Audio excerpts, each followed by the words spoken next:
Qu'est-ce que c'est qu'avoir une expérience de vie? Une expérience de vie, c'est avant tout répondre à une programmation que nous avons engagée avant notre naissance. Alors, la question est de savoir pourquoi est-ce qu'on a engagé cela avant notre naissance. Nous sommes dans l'astral. Nous sommes désincarnés parce que nous avons décédé, nous sommes décédés lors d'une autre expérience. Nous sommes descendus dans la matière et nous sommes repartis vers le monde astral. Et nous avons besoin de trouver un but, de poursuivre un chemin, parce que nous nous rendons bien compte que dans le monde astral, nous n'avons pas grand-chose à y faire. Nous sommes seuls. Qu'on soit hautement, vibratoirement très élevé, qu'on soit dans un plan plus de béatitude, ou même qu'on soit dans un plan beaucoup plus bas, très négatif, quoi qu'il en soit, au bout d'un moment, on se rend compte que là, on n'a plus rien à faire.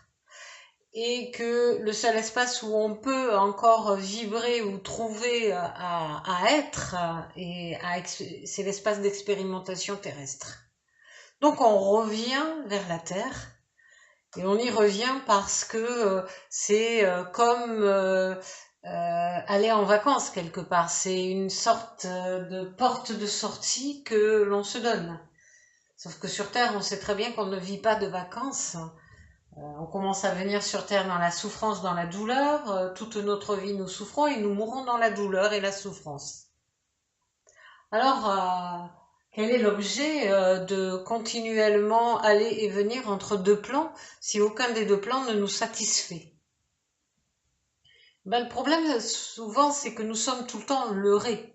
Nous pensons, quand nous sommes sur le plan terrestre, que après, même si nous avons peur de la mort, après la vie, la mort va nous offrir tout un panel de béatitude, de gratitude, de bonheur, tout ce que nous avons pas pu expérimenter, que nous pensions expérimenter dans la vie terrestre, comme l'amour. Tout être humain souhaite être aimé et veut aimer. Et donc on arrive sur ce plan terrestre et nous n'expérimentons pas l'amour, et même quand nous croyons expérimenter cette émotion que l'on appelle l'amour, c'est toujours pas l'amour, et nous sommes tout le temps à la recherche de l'amour. Alors qu'est-ce qui nous reste? On va pas faire le yo-yo comme ça tout le temps, tout le temps, tout le temps. On va pas se laisser berner tout le temps, tout le temps, tout le temps. On va pas croire toutes ces entités qui nous promettent des merveilles tout le temps, tout le temps. Hein. On va pas se laisser influencer par le bas astral de la même manière tout le temps. On va pas servir un jour l'ombre et le lendemain la lumière. Parce que aller dans l'astral et servir l'ombre ou servir la lumière, ou qu'on le fasse sur Terre, c'est toujours de l'expérimentation. L'expérimentation, c'est des mémoires, les mémoires s'engrangent. Et au fur et à mesure, on nous dit donc il faut sortir du karma. On est soumis à des lois karmiques. Et quand on veut sortir de ce karma, on se rend compte que finalement, on s'y enfonce de plus en plus. Et qu'il n'y a pas de porte de sortie, c'est un véritable labyrinthe. Chaque fois qu'on pense sortir du labyrinthe, on n'est pas plus avancé parce que c'est un cul-de-sac. Et on recommence parce que systématiquement, on croit les lumières que l'on voit. On veut les croire, on veut sortir de là où on est. Et donc ces lumières-là, on se dit peut-être celle-ci va pas nous mentir, on va peut-être la croire, ça va aller mieux, on va recommencer et on recommence. Toujours la même chose. On n'a pas de liberté. On est pris en charge. Nous ne sommes jamais seuls. Autour de nous, nous avons un monde fou qui gravite, qui nous influence dans nos pensées, qui nous envoie tout un ensemble de pensées qui peuvent être des pensées de joie et de bonheur. Faut pas croire que ces êtres-là ne nous envoient que des pensées morbides. Peut-être des pensées de très grande joie et très grand bonheur, et avoir l'illusion que l'on nage dans la joie et le bonheur. Et puis, moi, je connais des personnes comme ça aussi. Alors, elles sont très heureuses, elles ont une vie très heureuse. Je n'ai pas, moi, non plus, une vie malheureuse. Et puis, quand on gratte et qu'on regarde un petit peu tous leurs problèmes de vie dans leur tête, elles se sentent heureuses. mais toute leur vie est un enchaînement de problèmes, de souffrances, de malheurs. Donc elles ont même l'illusion qu'à travers leurs souffrances et leurs malheurs, elles vivent le bonheur et elles vivent la joie. Donc regardez jusqu'où l'illusion peut se porter. Non pas que ce que nous expérimentons soit négatif. Ce que nous expérimentons nous apprend quand même des choses. Ça nous a permis d'évoluer. Mais à un moment donné, il faut arrêter d'expérimenter et arrêter de vouloir évoluer dans ce sens-là. Il faut aller beaucoup plus loin. Donc déjà, il faut arrêter de toujours donner raison à toutes ces entités, de les croire. Rien que ça, arrêter de les croire, c'est un pas énorme que l'on peut faire. Pas que dans la matière, mais dans l'astral. Le jour où on part, où on meurt, eh ben, au moins on n'a plus l'influence de ces entités-là qui veulent nous faire réavoir d'autres vies, en sachant que pour sortir de l'astral, eh ben, on n'en sort pas comme ça. L'astral est fermé. C'est un monde fermé. On parle souvent de matrice terrestre, mais l'astral, c'est plus qu'une matrice. C'est une prison.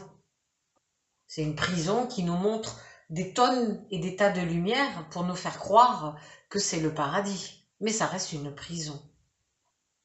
Alors oui, il faut, lors de cette vie terrestre, même si douloureuse soit-elle, commencer par détruire ces illusions, détruire ces croyances, détruire tous ces êtres qui nous promettent l'amour, la beauté, la bonté, mais qui nous laissent enfermés dans toutes nos souffrances. S'ils nous aimaient tant que cela, ces êtres-là, ils nous y tireraient tout de suite. Après, on nous dit c'est le libre arbitre. Mais quel libre arbitre? Nous sommes programmés en venant ici.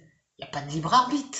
Il n'y a que des programmes de vie pour expérimenter toujours les mêmes choses. Parce que finalement, quand on expérimente la souffrance dans une vie et qu'on expérimente la souffrance dans une deuxième vie, on expérimente toujours la souffrance, quelles que soient les formes dans lesquelles on prend la souffrance.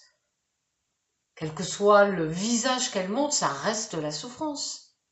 Et quand nous pensons expérimenter la joie dans la vie, ça reste, quelles que soient les vies, toujours la joie.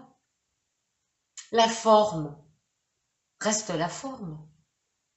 Mais l'émotion, elle, c'est vrai qu'elle s'allie à une forme pour exister l'émotion, mais l'émotion est toujours la même. Alors, simplement, je n'aurai pas de solution pour vous parce qu'il faut trouver chacun sa solution. Mais déjà, il faut arrêter de se laisser berner par toutes ces entités, si belles soient-elles.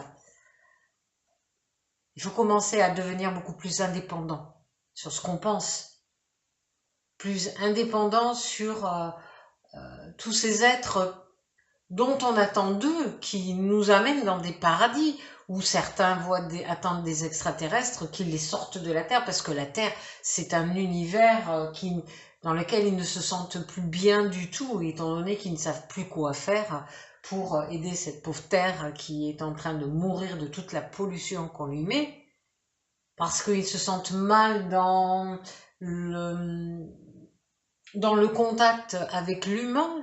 Ils ne croient plus en l'humain, ils ne croient plus en eux-mêmes. Donc ils pensent qu'il y a des entités qui seront plus merveilleuses que ce qu'ils ont sur Terre. On sait ce qu'on a sur Terre. C'est pas ce qu'il y a là-haut. C'est que du rêve. On pense que, mais penser que, c'est que du rêve à ce niveau-là. C'est pas des certitudes. Donc il faut se prendre en main. Il faut arrêter de penser que. On est les seuls à pouvoir se sortir de là où on est. Alors après, il peut venir des aides pour nous aider à nous sortir de là où on est. Tant mieux si nous avons des aides. Mais ces aides ne viendront pas parce qu'on les aura appelées. Si ces aides vraiment veulent nous aider, elles viendront quand elles auront décidé de le faire et pas quand nous souhaiterons qu'elles le fassent. Alors, commençons d'abord par nous dépouiller de tout ce qui envahit notre vie.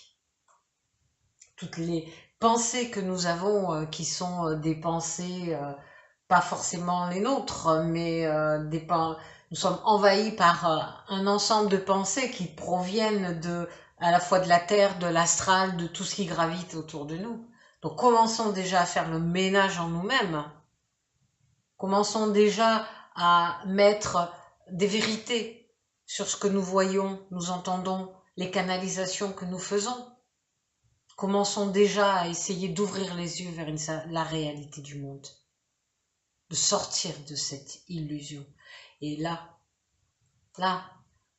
peut-être, on viendra nous aider à aller beaucoup plus loin.